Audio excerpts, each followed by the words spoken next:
Well, for more, let's cross to the National Assembly. France 24's Melissa Bell is with us. Melissa, a win for the Prime Minister, but it's early days.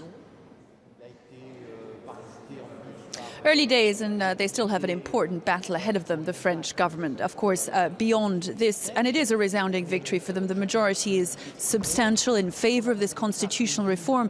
It has yet to get through the Senate, though, François, where the Republicans, the Conservatives here in France hold the majority. And then, as you say, the 3/5 majority of a joint session of the Houses of Parliament in Versailles. It seems a fairly tall order, given how controversial this bill has proved so far, and in particular that amendment that you mention that would strip French citizens of their nationality where they are convicted of terrorism offences. It has divided the country. It has divided both of the main political parties here in France. It has cost the French Justice Minister her job, and this is not the end of the story. You're going to hear an awful lot more about this very controversial measure over the coming weeks as the government seeks to force it through. Yeah, the bill leaving scars, you mentioned it there, the resignation of the Justice Minister, who felt that stripping citizens of their dual nationals of their citizenship went against the values of the Republic. What's the mood been this Wednesday where you are, Melissa?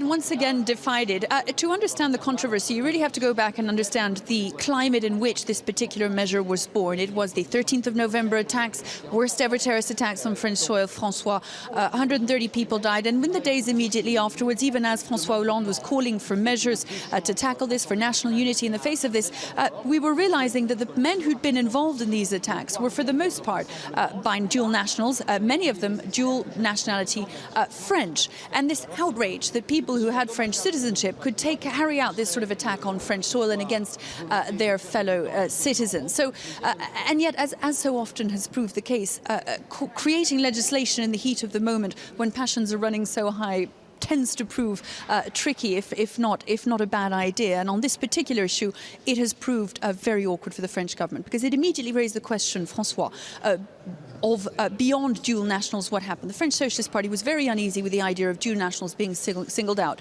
because it seems to send the message that there are two classes of French citizens, and that is very problematic for a lot of people here in France. So the particular version of the amendment that was voted here tonight is slightly different. It isn't simply dual nationals that are to be stripped of their nationality. It is French people generally. Any French person, even if he only has one nationality, who's been found or convicted of a terrorist offence, can potentially have his nationality stripped. But that, of course, immediately poses the question of what happens to people who have no other nationality. They become stateless. And of course, that is a very difficult thing to do under the UN Convention of 1961, and is likely to cause more headaches for the government as it seeks to move this legislation through the processes that I mentioned to you earlier. Melissa Bell reporting live there from the French National Assembly.